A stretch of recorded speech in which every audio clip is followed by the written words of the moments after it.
അപ്പോൾ നമ്മളിന്ന് കഴിക്കാൻ പോകുന്ന കേക്കാണ് ബ്രൗണീസിൻ്റെ കേക്ക്. അപ്പോൾ ബ്രൗണീസിൻ്റെ 3 കേക്ക് എൻ്റെ കയ്യിൽ നിന്ന് കിട്ടിയിട്ടുണ്ട്. അപ്പോൾ ഇതാണ് ബ്രൗണീസിൻ്റെ 3 കേക്ക്. ഒരു കുരുട്ട് കേക്കാണ്. കണ്ട, ബ്രൗണീസ് നല്ല ടേസ്റ്റ് ആണല്ലോ. ഇത് എലൈറ്റിൻ്റെ ആയതുകൊണ്ട് തന്നെ നല്ല ബെസ്റ്റ് ആയിരിക്കും. അപ്പോൾ നമുക്കിതൊന്ന് കഴിക്കാം. അപ്പോൾ നമുക്ക് ആദ്യം തന്നെ കത്രിക എടുത്ത് പൊട്ടിച്ചിട്ട് ബ്രൗണീസ് പ്ലേറ്റിലോട്ട് വയ്ക്കാം. പെട്ടെന്ന് കണ്ടെങ്കിൽ നല്ല സുഖമാണ്. ഇതേ ഒരു പ്ലാസ്റ്റിക് കവർ കണ്ട, ഒരു കവറിലായിട്ടാണ് വരുന്നത്. കണ്ട, ഇങ്ങനെ വയ്ക്കും. നമുക്കെല്ലാം ഇതുപോലെ ഒന്ന് പൊട്ടിച്ചെടുക്കാം.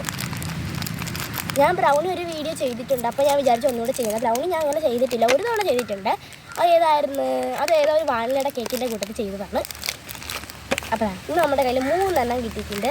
ഇതൊന്ന് കഴിച്ചാൽ വയറ് നിറയും. നിങ്ങൾക്ക് വയറ് നിറയുമെന്ന് പറഞ്ഞില്ല, എനിക്ക് വയറ് നിറയും. നല്ല ടേസ്റ്റാണ്. അപ്പോൾ വേണ്ടേ ഒന്ന് പുറത്ത് വാട, ഒന്നാമത് പൊടി കയ്യിൽ വയ്യ. അപ്പോൾ നമ്മളെ കയ്യിൽ വേണ്ട 3 ബ്രൗണീസിൻ്റെ കേക്ക് ഇരിപ്പുണ്ട്. ഇതാണ് കേക്ക്. അപ്പോൾ നമുക്ക് ഇനി ഇതൊന്ന് കഴിച്ച് നോക്കാം. കഴിക്കാം.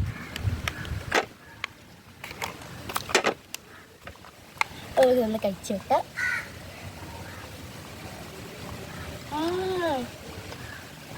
നല്ല ടേസ്റ്റ്.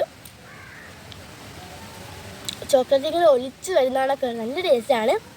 നിങ്ങൾക്ക് ബ്രൗണീസ് ഇഷ്ടമാണെങ്കിൽ കമൻറ്റ് ചെയ്യണേ. പുതിയൊരു വീഡിയോ ആയിട്ട് വരുന്നത് വരെ ബൈ ബൈ.